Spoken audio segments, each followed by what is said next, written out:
Hey everyone, welcome back to Move Over Martha. Today we're going to make a notepad from just stuff that you print out on your own computer. These are some of the examples of the little notepads that I've made. I made that for some of my little coupon friends. This is a bunko score sheet that I've made. They both have like the chipboard on it, just like you'd find on a real notepad at the store. So the key to having this look like a store-bought one is to print it and have the printing be in the same spot on every single sheet so that it looks professionally done. What I do is, I'm not very good with lining stuff up like on Word and stuff, so I just print it in the same spot and then I'll flip the paper over and run it through the printer so that it's printing in the same spot in each and every single time, and then when you cut the paper in half and flip it over, it'll be the same. This is a little notepad I'm working on for my daughter, so I gave it a little softball girl catching a ball. So generally about 30 sheets is a good size notepad. I do like 30 to 40. If you're making multiples, maybe 20 sheets, 25. So what you need is some clamps. I got these at Sears in like the hardware section. They have like those bins that are like $3 and $5 bins, and they came like a bag of clamps. This Sobo Premium Fabric Craft Glue.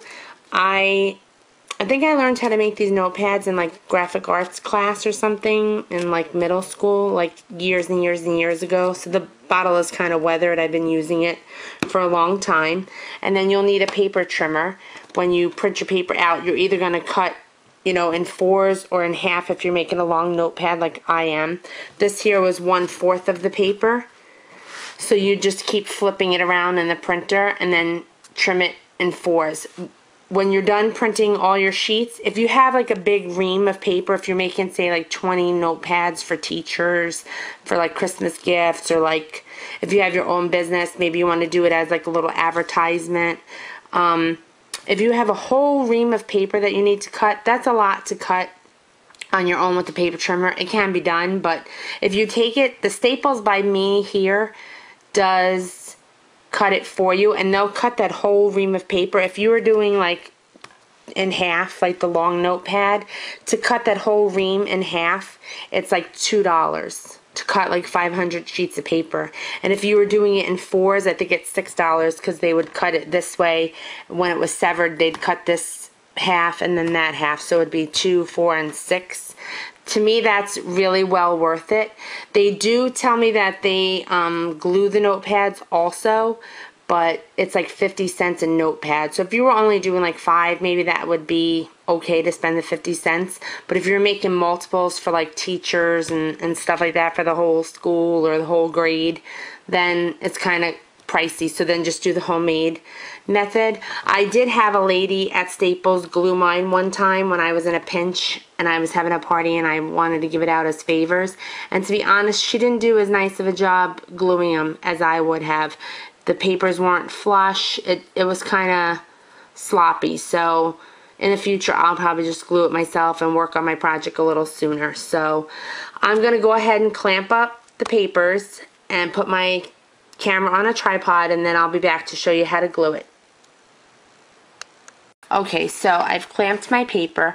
The key to this project is making sure that all of this is flush, that this chipboard is flush with the paper, and that all the papers are flush. If some of the papers are in further and some are out, when you go to glue it, it might not catch on those papers that are, you know, too far in or too far out. So I like to, that's where I spend most of my time, is making sure that this is all crisp on the edge. So what I do is I just use my finger and I apply the glue going down, and I just make sure that I put enough, you know, not where it's dripping, but I like it to be enough that all the papers are getting glued. Now, do make sure that where the chipboard and the paper meet in the back, that you do have a good amount of glue there, because nothing's worse than the chipboard coming undone from the back, and then you have this cute notepad, but it has no chipboard on the back. The chipboard is key because it makes it look like a store-bought notepad. So here you just use your finger if you have to go back, and then I just go back and kind of like run my finger along to smooth it, and then make sure that I've caught all the spots and all of it's glued. So I have my 2 clamps on the ends, and then I'm going to clamp it in the middle. And sometimes I like to use like 2 clamps just to make sure. You don't want it to be buckled like anywhere on the notepad, because if it's buckled, that's the way the notepad's going to stay. So you want it to kind of be all lying flat. So use as many clamps as you need, and then try to clean up the front here if it has any glue that's dripping down. It's no big deal if it does drip on that first paper. You can always just rip that first paper off of the notepad, no biggie, but try to be neat about it. So here it is clamped, and then you just let it dry. It literally probably takes like a half hour to dry, maybe less, maybe like an hour at the most. So sometimes it's dry in 15 minutes. It just probably depends on how many sheets you're using for your notepad, to how much and how thick you apply your glue. So while that's drying, I want to show you another cute little thing that you can do to add to your notepad. I know everybody has probably seen these little flowers pens that people give when they give notepads. This is my take on the little flower. I like to put this little rhinestone brad on mine to just jazz it up, make it a little bit more diva. So I use the clicker pen. I know some people don't like to use the clicker because of the tape and trying to get it around that, but I like that pen the best. This way you don't have to worry about losing the cap or it not having a cap and the pen dries out. So I just bought these flowers from Michael's, and then I take out the little fuzzy stamen.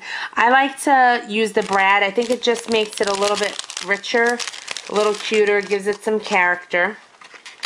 So I just take that little fuzzy stamen out and I replace it with this little rhinestone brad. Just open it in the back.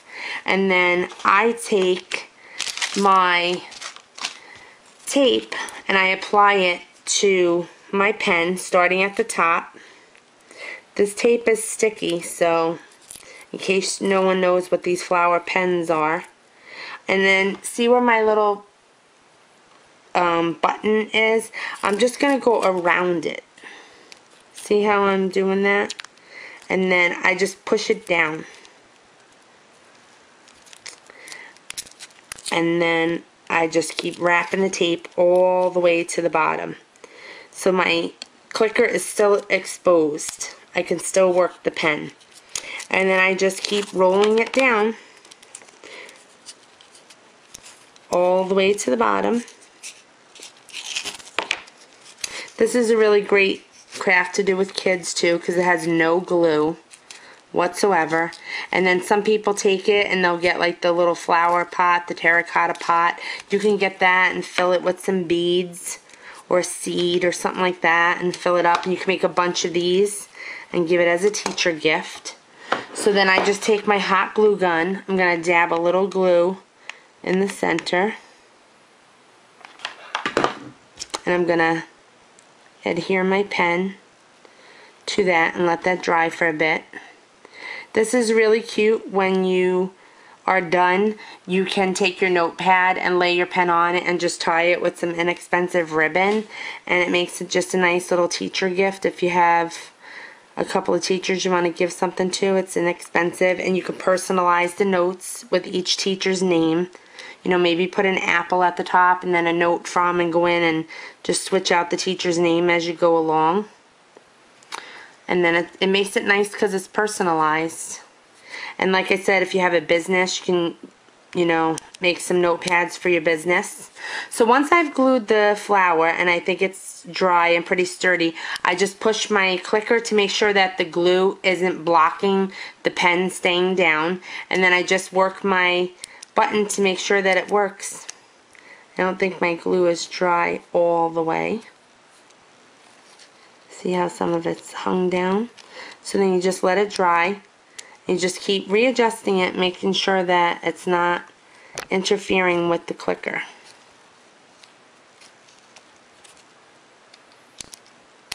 There you go. So it works perfect. Let's check on the notepad. The notepad still looks wet. So we'll give it a little bit longer. I will be back when it's dry and I'll show you the end result. Okay, so that took hardly any time at all to dry, maybe a good 20 minutes. This is the end result. You can see it is glued. It's a little bit not as warped. You can see a good decent amount, but it's all shiny and it's stuck together. There you have it. So I hope you've enjoyed the project tonight, and I thank you guys for watching. I'm having a lot of fun with this YouTube thing. Thanks for subscribing if you did. Click like if you liked it, and leave a comment. Have a great night. Talk to you soon.